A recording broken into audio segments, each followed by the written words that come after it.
In Our Voices is made possible in part by the Illinois Holocaust Museum and Education Center, taking a stand for humanity by remembering the past and committing to the future.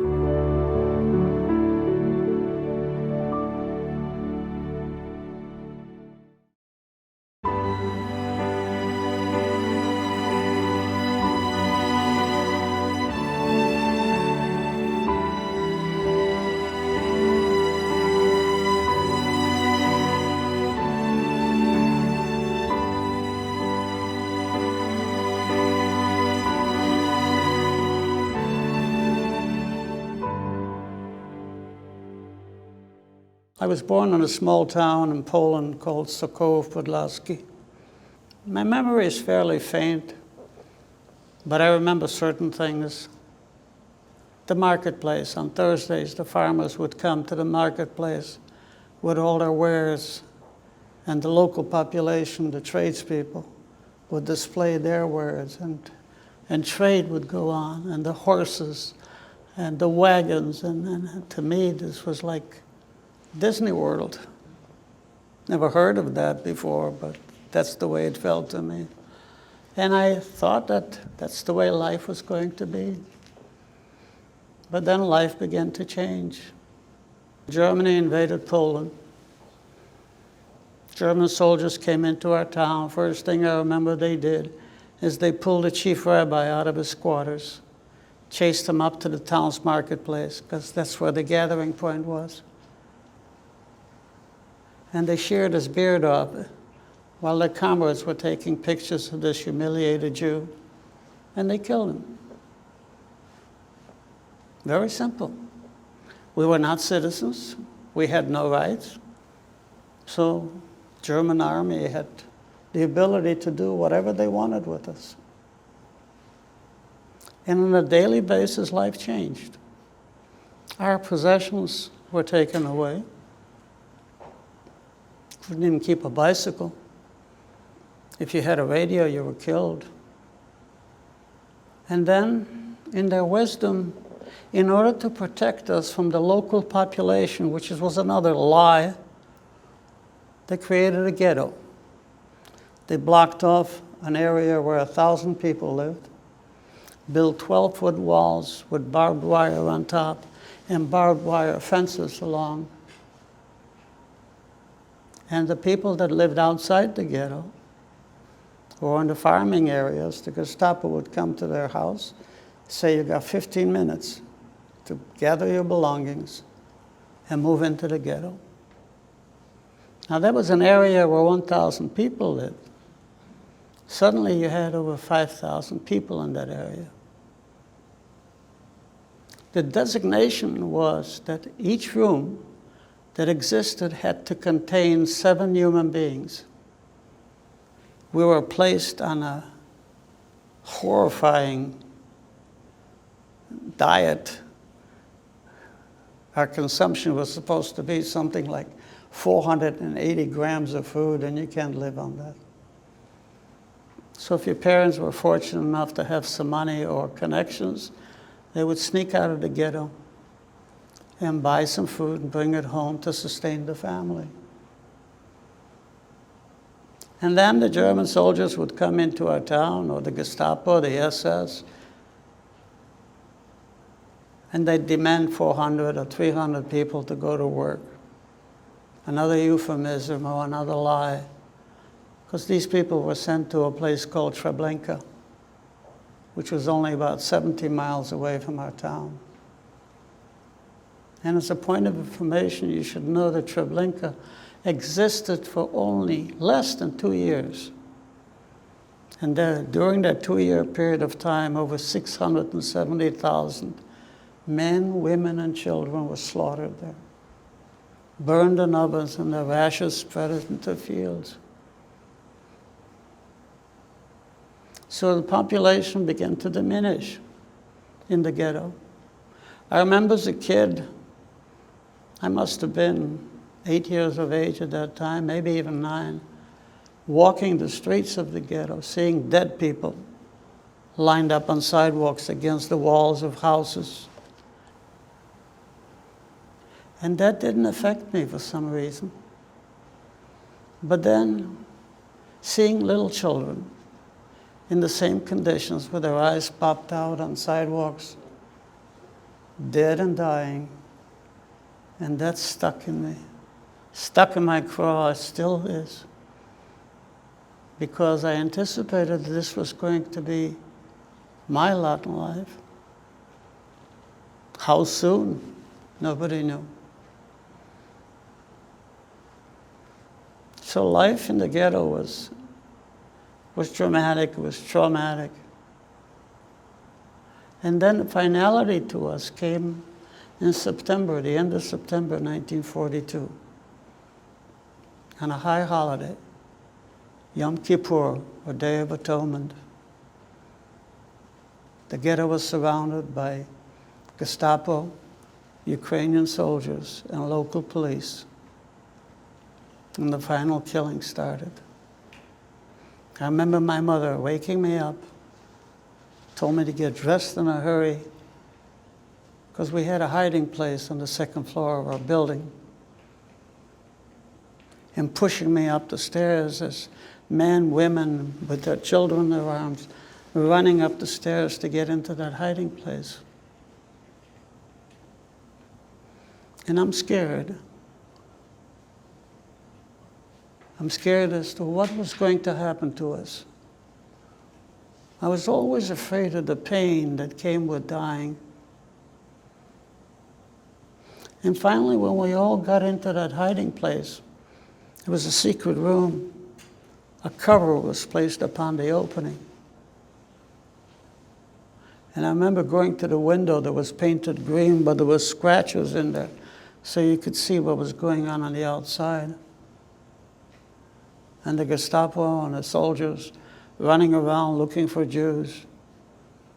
Anyone that was found was either beaten, shot to death.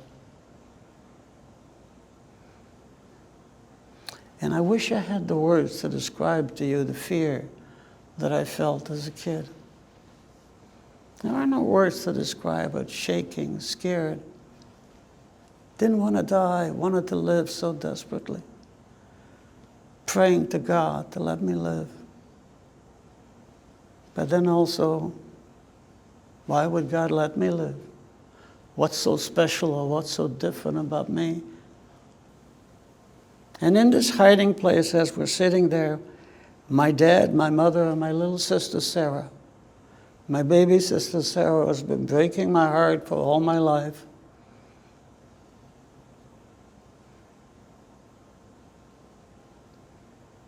In the same room, there's a woman breastfeeding her child. And suddenly the child begins to cry. And everybody around her keeps telling her to shut that child up so we're not discovered. But the noise continues. I watch in disbelief as the mother places a hand on the child's face and begins to exert pressure.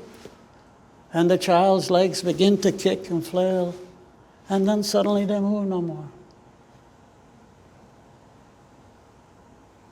Tears appear.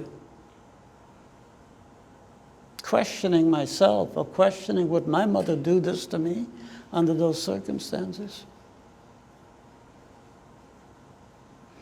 And it's hard to believe under normal circumstances the mother had a capability of killing her own child. But I ask you to remember the conditions. When people are being killed, they'll do all kinds of things. They'll do almost everything and anything to try to survive for another hour or another day. That, my dear friends, was reality. And then suddenly there are noise and footsteps on top of a hiding place, and the opening to a hiding place is ripped away. Shots are being fired into a hiding place. And suddenly there are dead people laying all over the floor with blood all over. And I realized the blood is in my mouth, from my lip, from a bullet that hit the wall, and a splinter is embedded in my upper lip. and the screams of "Rouse, Rouse, out!" And my father has little Sarah in his arms. My mother was pulled out of line, not knowing what was going to happen to her, and I'm behind him. His bag shields me from the blows of the Ukrainian guards. And we're chased out from our hiding place into the street and lined up against the wall. And ultimately, we're chased up the hill. Some people are chased up to our potato field that existed behind our house. They're shot and they're dumped into a big hole. While others, including my dad and I and little Sarah, are chased up to the marketplace of the town. And we're made to sit in rows on the cobblestones, one line of people behind the other, and guards walking around us, beating people if they're not lined up right. And my will to live was so great. I was crying and I asked my dad, "What should I do? What should I do?" And he said, "Run." Remember the words that he used. Yiddish. Life, Arla, life.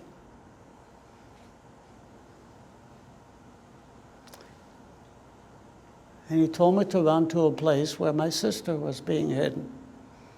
You see, before the liquidation, my parents had made arrangements with a Polish couple by the name of Górski to take in one of the children.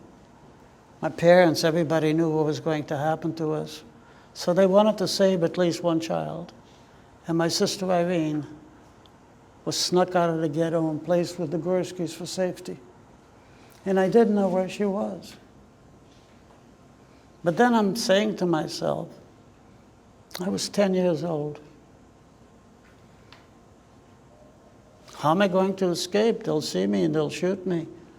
But in my own mind, I felt that if I run and they shoot me in the back, perhaps I won't feel anything, it'll be done.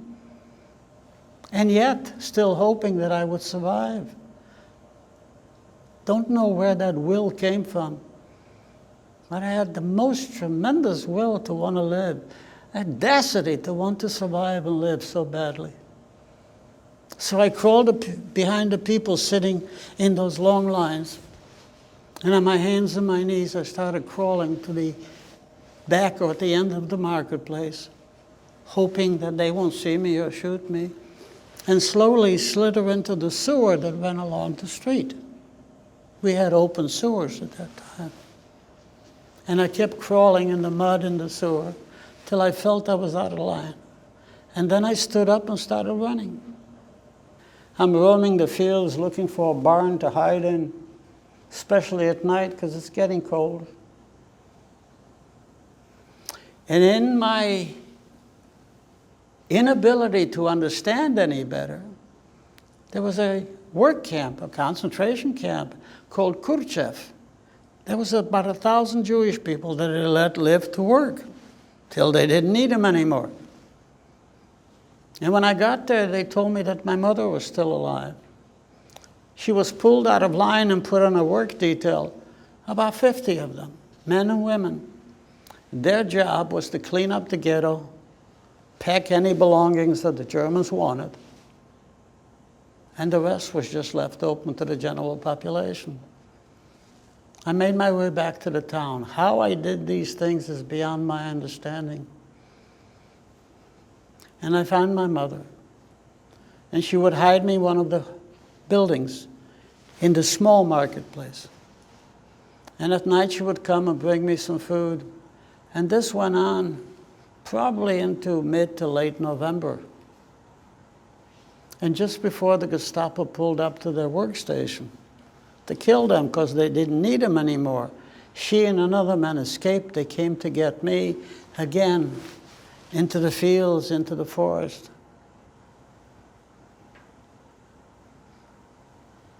And our existence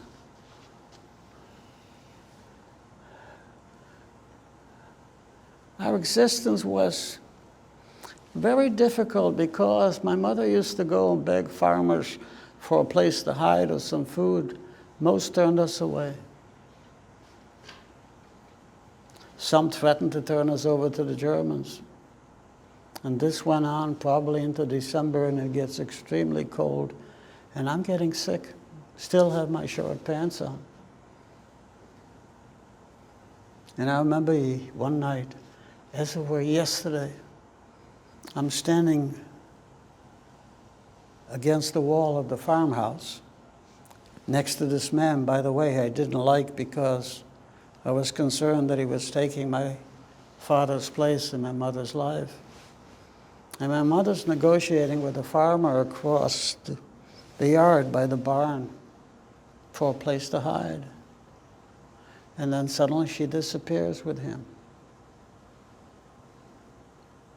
And after a while she reappears, approaches me, and tells me that I must go back to the town to see if I can have the Gorskys let me in. She hands me a ring that she has and a pair of earrings, and told me to give this to the Gorskys or anyone else that would be willing to hide me or help me. And I'm totally devastated. My heart is broken. How can my mother do this to me? And then you know what happens? Hate. Pure, unadulterated hate takes over.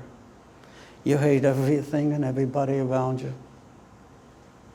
And then somehow you say to yourself, okay, I'll show them I'll survive.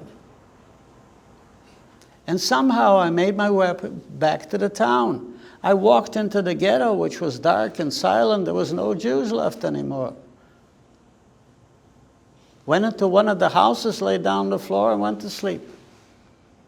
And early in the morning, I woke and started walking to the Gorskys, hoping no one would see me or recognize me.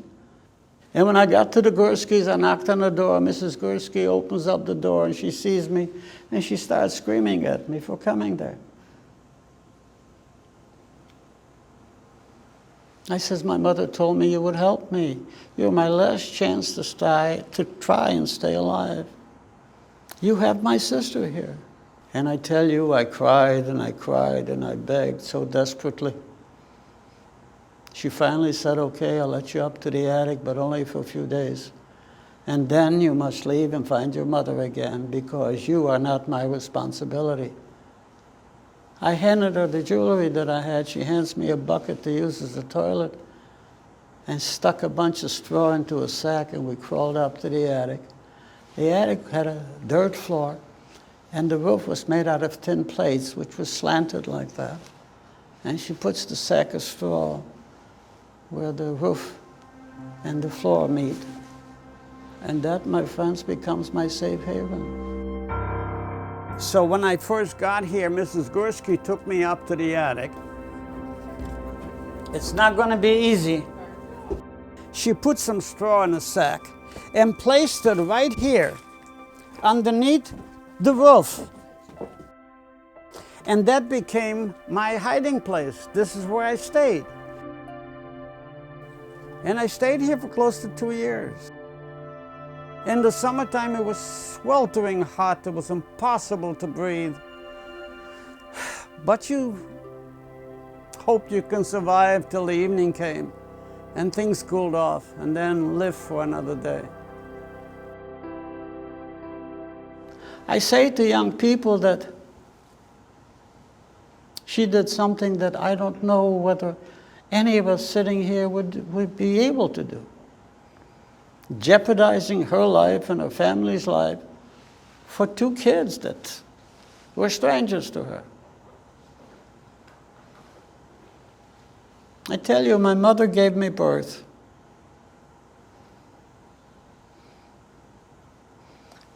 But this woman gave me life. There was no way that I could have survived without her. And out of the 6,000 Jewish people that ultimately wound up in that ghetto, only 29 people survived. Only 2 children survived on their own, my sister Irene and I. My poor dad dies in the guest chambers of Treblinka. And my mother survives in hiding. And 3 months before we're liberated, Mrs. Gursky comes crawling up into the attic to tell me they just brought your mother in. I found out later that she was hiding in a farmer's barn. He found her there. Instead of letting her go, he called his field hands.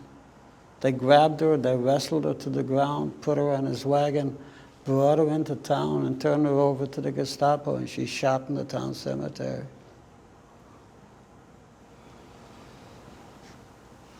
And what I can't get out of my system and my crawl is Sarah.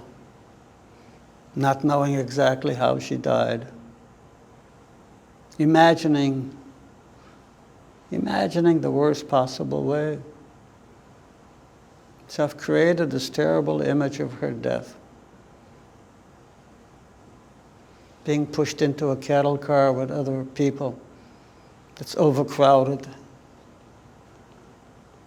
Alone, perhaps, to be taken to Treblinka. 35% of the people die before they even get there. And when she got there, chased into another room, perhaps the size of this, where the clothes are taken away, her beautiful little pigtail shorn from her head, and then chased into another room with shower heads on the pretense of taking a shower with other women and children. But instead of water, poison gas would come down upon them in order to choke and kill them. That's what you carry with you. And in spite of it all, I'm fairly normal. That's a good portion of my story, but I'd be happy to answer any question that you may have. Yes, ma'am. I wondered what has happened to your memories over time. So memories are with you forever. Some fade into gray, and some are as vivid as if they happened today. My little sister Sarah is with me every minute of my life. I can't get her out of my system. I'm concerned or afraid that my dad's face is becoming a little more blurred. That's a concern. Do you live with that every day? You have to put it aside. Because I wanted to have a normal life. I didn't want to be known as a victim. I'll tell you some stories. When I was in high school, people used to make fun of my accent.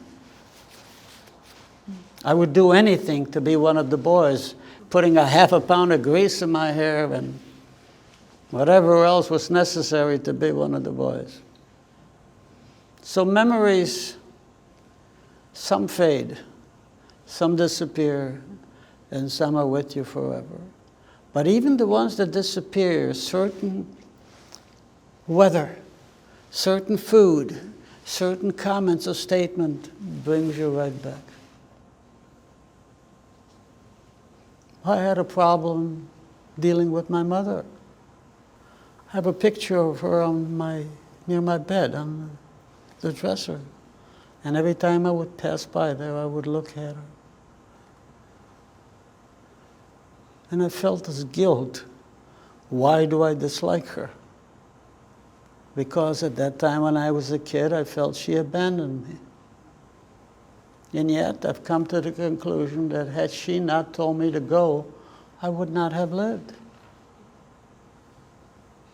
So perhaps she had my best intentions and my best wishes at heart, but not at that time when it happened. So I've made peace. So. Have you ever returned to your hometown, and did you ever try to go back to visit the lady who saved you?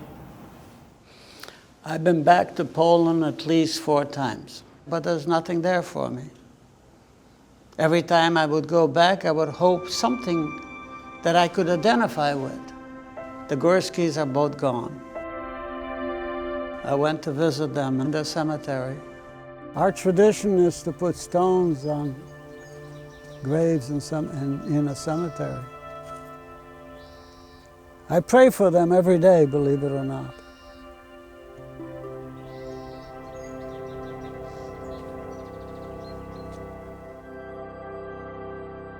after all of your experiences, why do you still practice Judaism? Why do you still have faith in God? Well, you see, I'm at an age where pretty soon I'll find out for sure.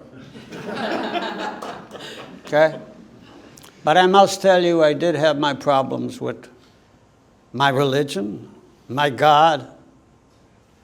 But I've come around. I've had my problems. And ultimately, I believe in God. I'm not smart enough to understand His will or why certain things happen. But I believe.